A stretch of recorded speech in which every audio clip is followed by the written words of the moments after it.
Welcome to Bay Area People. I'm Claudine Wong. Thanks for joining us. This week, we take you behind the scenes with the Contra Costa County Sheriff's Search and Rescue Group. We look at how the members train, who they are, and what they do. The COCOSAR group is considered one of the largest and best trained teams in the state, but it is also an all-volunteer nonprofit organization. And yet in 2015, the 200 or so team members logged 44,000 volunteer hours. The calls come in all the time. We have our canine unit, we have our tracking unit, metal detector, mountain resource, urban search and rescue cadets, which are our youth of ages 14 to 17. And when they search, the hundreds of volunteers are prepared to look from above and from the ground for missing people. In 2015, they got the call for help 40 times. And the goal is always to get people back home safely. That's what happened when this 64-year-old woman went missing from Antioch last August. We have 6 dogs on the team. They're trained in various disciplines.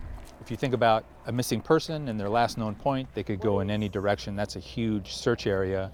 But if the dogs can give us an idea of the direction that a missing person went, then we can focus the human searching in a much smaller area and have a greater chance of success. And traveling does go with the territory. Approximately 1/3 of calls are mutual aid searches. 21 members of the team went to this search in Alpine County to help find a 71-year-old missing hiker from San Mateo County. We train to deploy for up to 72 hours unsupported on any terrain and any weather in the state of California. We might walk into the search area, we might be inserted by helicopter or ATV. It can be really, really demanding. Some of the terrain we get into is vertical terrain, no trails, lots of brush and poison oak and nasty vegetation. And then you're going to come back up Alhambra Creek Trail. At home, the training always continues. Everyone is what they call ground pounders, but they also have specialties. The investigation unit is tasked with making sure resources are used efficiently by working closely with the victim's loved ones. You basically have a 360-degree circle that keeps getting bigger and bigger and bigger as long as the person's been gone. Well, rather than just send searchers out at random looking for clues and looking for subjects, one of our goals is to learn as much as we can about the missing subject. They are desperate for any kind of help. This is probably one of the worst days of their life. We have to assure them that there's a lot going on out there and we're here to help them. You see the family that is missing a family member and you know that what you're doing is helping them out at a personal level. It is not a responsibility any of them take lightly. It is a mission they embrace. It's a sense of giving back to the community. It's a sense of community spirit. And you'll find that in every search and rescue member. Our motto is that others may live. That kind of summarizes our mission and why we're out here. The SAR team does a lot of training. In fact, every month they tackle something a little different in pretty in-depth training exercises. Sometimes it's urban search and rescue. Sometimes it's a wilderness search. That was the case for the training exercise we were invited to watch, a search that lasted long after the sun went down. It started in the foothills of Mount Diablo. We have what we call our hasty team, and that's the initial well-experienced, well-trained team members. There's about 70 of them, and we're going to call them first. Volunteers showed up not knowing what to expect, but knowing how well they respond will impact how it ends. They don't know the scenario. It's going to be a surprise when they get the call, just like any other search. So they're going to come in and they're going to meet with some role players, and they're going to get the scenario and they're going to have to act on it. All right, so we're missing Deborah Geldman. She's a 67-year-old Caucasian female. She's been missing since 0800 this morning. She has light brown hair, 5'2", approximately 125 pounds. She's diagnosed with early Alzheimer's. She's known to have been in the area at 0800. Her vehicle is located in the parking lot right here. She's believed to be wearing blue jeans, a dark top, no further information on that, and a black jacket with a hood. That's the only information we have right now on her description. They'll have to set up a command post, they'll have to get some initial assignments, and the main thing is they have to come up with a search strategy. They have to come up with either contain the area, get a direction of travel. From the outside, it looks like the real thing. A car abandoned, clues waiting to be found. And just kind of see if there's any disturbance that would say we had more than one person. Okay. Do we have a clue behind the car? We do have a clue behind the car. We've got white mitten, it looks like.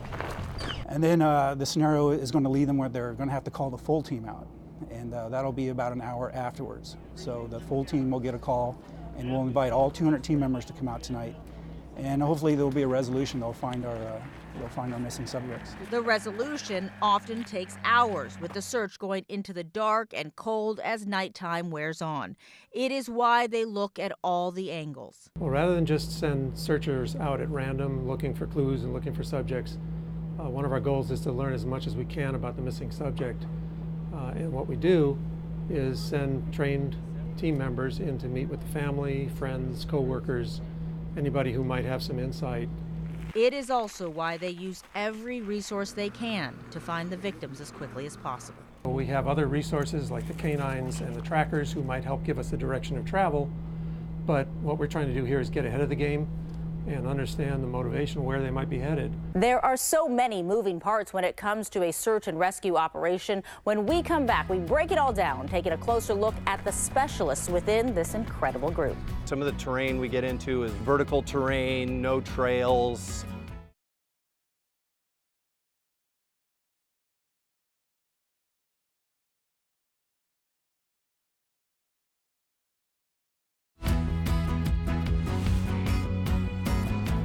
Welcome back to Bay Area People as we take you inside the 200-member team that is the Contra Costa County Search and Rescue Group. Every member starts their journey in this team with over 60 hours of training at a search and rescue academy. And then within the team, there are smaller units with their own unique skill sets and specialties. One of those groups, the Canine Resource Unit. For the Canine Resource Team, it's not just about training the folks on two legs. So Cassie's been trained in a number of different disciplines. She's been cued by Carol to look for a specific source, and we use different commands, so each of the handlers has a different command for the different type of source we're looking for. And when it comes to searching, there is nothing like a little help from man's best friend. They too go where called. Back in June, 2 canine handlers went to Kern County and helped clear out burned homes. Scientists say it's on the order of 10,000 to 100,000 times more keen than our sense of smell. So it's just, it's incredible what they can do. And what they do is respond in urban environments, crime scenes, mudslides, and they will search the mountains. That sense of smell critical to helping search crews. The canine resource on the team is a very important tool that the search and rescue team has. So for instance, if we're in a search, if you think about a search, if a person went missing, they could go off in any direction. It's difficult to effect a search when you don't know the direction the person went. How big is the team? We have 6 dogs on the team, so they're trained in various disciplines.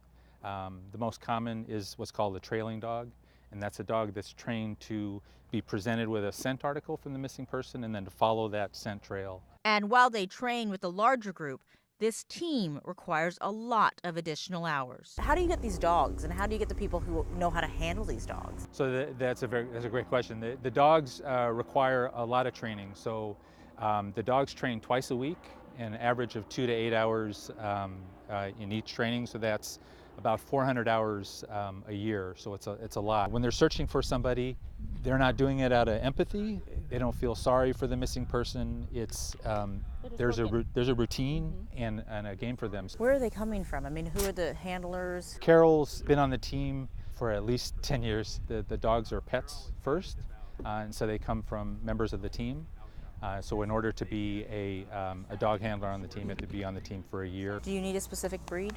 Not necessarily. All the dogs have sort of the mechanics of being able to be a search dog, but what makes the working breeds tend to be good search dogs because they can maintain that drive over an extended period of time and do long searches. So we have a lot of people that are interested, but the dogs have to be able to have those traits and skills to be a good search dog. Really, the handler's job is just to keep the dog motivated if they see signs that the dog is letting up, and or keep them safe. So if we're searching in an urban environment and we're working the streets, we have to be concerned about traffic and that kind of thing.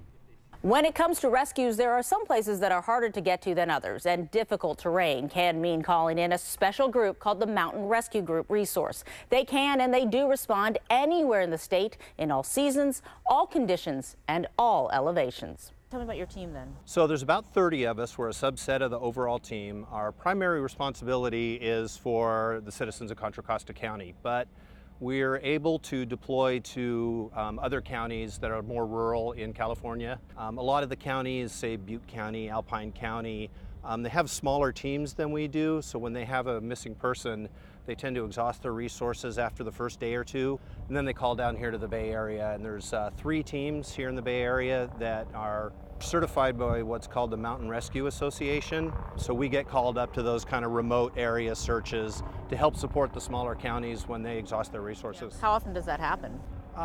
It really varies. There's been years where we only have 1 or 2 searches. There's been years where we have 15 or 20.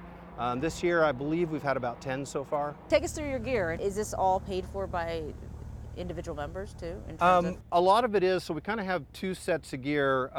We have the stuff that the sheriff's office owns that we use on a lot of these searches. We do some technical work with rope systems. We use carabiners, pulleys, various technical gadgets to set up rescue systems for high terrain, high angle rescue. They are tasked with searching some of the most difficult terrain. That sounds like a lot of training. It is a lot of training. It takes 1 to 2 years usually to do just the type 1 portion of the search and rescue training. In March, 10 members were called to Placer County to help search for a missing ski instructor. Yeah, we do go into the snow. We've got a lot of specialized gear for going into the snow. We have an extra level of training, so of our 30 people, roughly half or so are also certified to go on snow searches. And I also have some of our snow gear because it's that time of year. Obviously, we have snowshoes, ice axe, snow shovel. These are called pickets. We use those to form anchor points in the snow if we need to set up a rope rescue system for getting somebody off a high angle snow slope. These are avalanche beacons, which you wear anytime you go into avalanche country. Back in May, they headed to Donner Summit to help search for a 23-year-old man and his dog. Both went missing on a hike.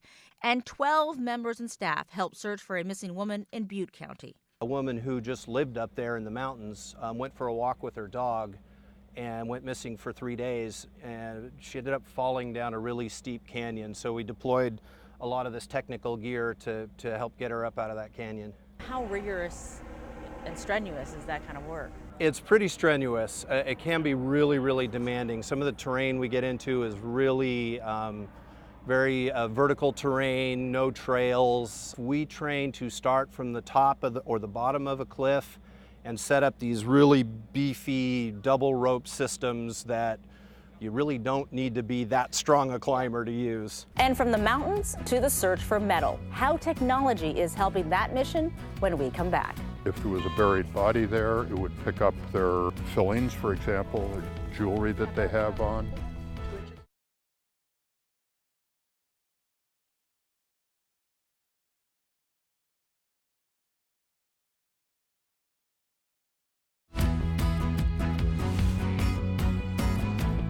Welcome back to Bay Area People as we continue our look at the Contra Costa County Sheriff's Search and Rescue Team. The 200-person team is full of specialists, including a group that uses metal detector technology to not only find people, but evidence. So tell me what we're looking at here as he's going. Walk me through it. Okay. When we have an area that we want to search, we always divide it up with grid lines. There's 2 metal detectors. The large one, the one that's yellow, is called a Garrett CSI 250, and it's especially designed for crime scene investigators. We caught up with the metal detector team after they had just come off a long night. This team doesn't just get called out for searches. They also get called to crime scenes like freeway shootings. We're searching for shell casings, spent bullets, knives, guns, murder weapons typically is what we're searching for. Most of the crime scene work is urban, although lately we've been getting freeway shootings and going there. Sometimes we're out in the country, but most of the time it's urban. And after a search, we will always estimate a scientific estimate of what our probability of discovery was for whatever it was we were looking for. And this morning we had an 85% probability of discovery, so 17 out of 20 shell casings we should have found. A pretty good success rate for a team that was formed when the Sheriff's Department realized several years back that they had a resource they weren't using. The reason the metal detector resource got started was that the Sheriff's Department had metal detectors. They had a metal detector search, but nobody in the Sheriff's Department knew how to use them. And so we were asked whether we wanted to volunteer to learn how to use the metal detectors. We have 23 members do it. How sensitive are these? I mean, what can it pick up? They can pick up a metal pinhead. They can pick up things down a foot down in the ground.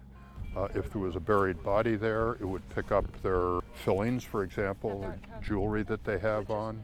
Wow. So that's why the metal detectors are used at body dump sites and where there might be a shallow grave. And they can be used underwater also.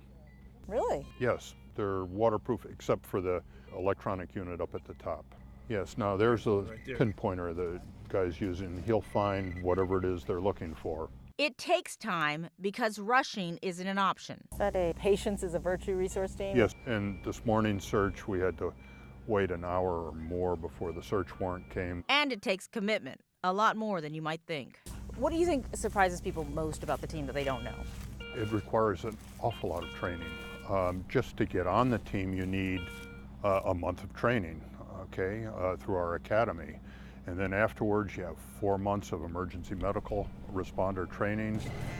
From the metal detector team to the investigation unit, the people tasked with getting to know the victims are often faced with a very critical but emotional job.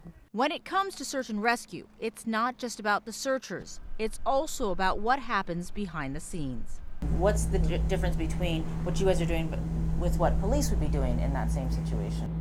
Our investigations are a little different. Police are very well trained to investigate for potential wrongdoing, criminal activity, things like that. We don't really care so much about that. We want to know more about what is making the person do what they're doing.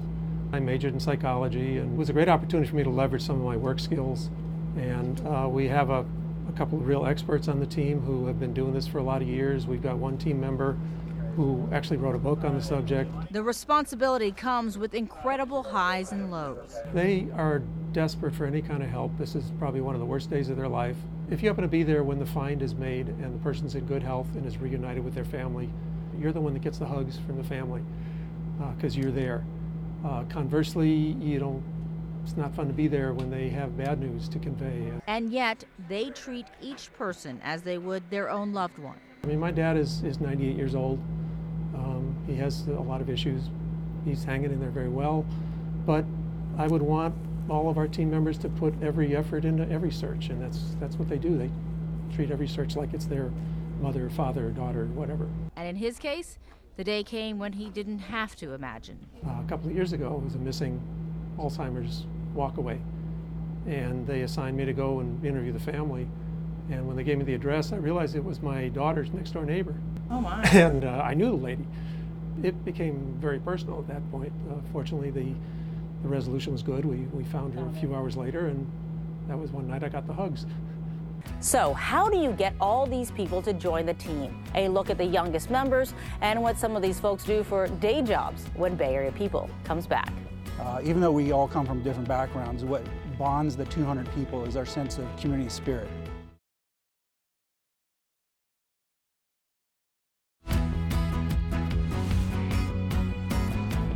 Welcome back to Bay Area People. Watching the Cocoa County Sheriff's Search and Rescue Team train at Mount Diablo was like watching a small army of people at work. The hundreds of volunteers show up for these trainings on their own time and at their own expense. We asked them why, what makes them do it, and how someone gets started. Watch the volunteers that make up what is considered one of the largest and best trained teams in the state. And it's hard to remember that they also have day jobs. What's your day job when you're not doing this? I'm an accountant. I run a theater corporation, but and that's probably the point I like to make is that Even though we all come from different backgrounds, what bonds the 200 people is our sense of community spirit. Community spirit is what binds this group of men and women, and they are always looking for more help. The cadet program brings in teenagers who have that passion to give back. I'm a Boy Scout, so I got my Eagle Scout last year. Yeah, exactly. And I rock climb a lot, so I love the outdoors, do a lot of hiking. And How many other teenagers are you working with? there are about 25 cadets on the team. Those are the high schoolers from 14 to 18. I'd say the hardest part is just it's a big commitment time-wise, so we're putting in a lot of hours every year, and the biggest surprise is just how fun it's been. I joined because first I heard it from some friends, how you can combine giving back to the community mixed with learning all the medical skills and how to search for people, and how that all is combined into working with adults, because we're treated the same way as adults. We go through all the same training, we go on the same searches. And while the adults didn't all start young, their reasons for signing up are very similar. Who brought you in it? Oh, you know what? I haven't even thought about this since I joined the team. It was a friend who's a firefighter. He'd worked with the search and rescue team on a few things and just mentioned it might be something I'd be interested in, so I took a look, and yeah, it ended up a good fit. Why did you want to get in this? I play in the woods a lot. I do a lot of backpacking and skiing, and so I'm kind of into that stuff. And just the opportunity to give back to members of the community. Giving back, which means sometimes the accountant has to juggle. Do you scale back during tax time? Yeah.